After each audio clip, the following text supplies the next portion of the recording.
দেশ গড়তে জুলাই পদযাত্রার অংশ হিসেবে এনসিপির ১৯তম দিনের কর্মসূচি অনুষ্ঠিত হচ্ছে সমুদ্রনগরী কক্সবাজারে।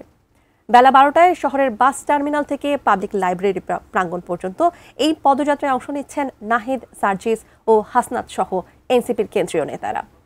এ ব্যাপারে বিস্তারিত জানাতে যুক্ত হচ্ছেন কক্সবাজার প্রতিনিধি অর্পণ বড়ুয়া।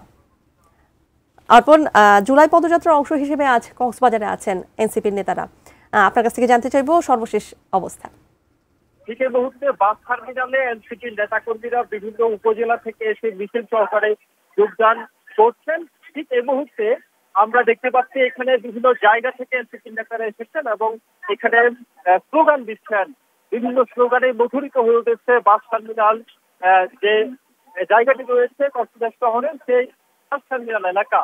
আমরা ঠিক অল্প কিছুক্ষণের মধ্যে জানতে পেরেছি এনসিপির যে কেন্দ্রীয় নেতা, কেন্দ্রীয় আহ্বায়ক নাহিদ ইসলাম এবং সার্জিস আলম, হাসনাত আব্দুল্লাহ সহ অন্যান্য যে কেন্দ্রীয় নেতৃবৃন্দ, তারা কিন্তু অল্প কিছুক্ষণের মধ্যেই এই বাস টার্মিনালে আসবেন এবং এখান থেকেই পদযাত্রায় অংশ নেবেন।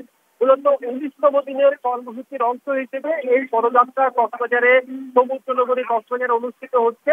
এই পদযাত্রাটি কক্সবাজারের যে পাবলিক লাইব্রেরির শহীদ দৌলত ময়দান রয়েছে সেখানে গিয়ে পৌঁছাবেন। এই পদযাত্রা সহকারে সেখানে একটি পাবলিক লাইব্রেরি শহীদ দৌলত ময়দানে পৌঁছে সেখানে একটি সমাবেশ অনুষ্ঠিত হবে।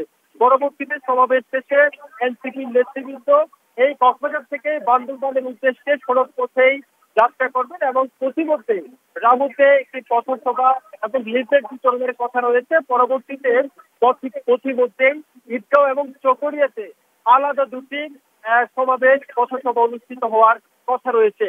কক্সবাজারের এই অংশে সমাবেশ শেষে তারা বান্দরবান যাবেন এবং বান্দরবানে গিয়ে সেখানে আসলে পদযাত্রায় এবং সমাবেশে অংশ নেবেন বলে আমরা জানতে পেরেছি।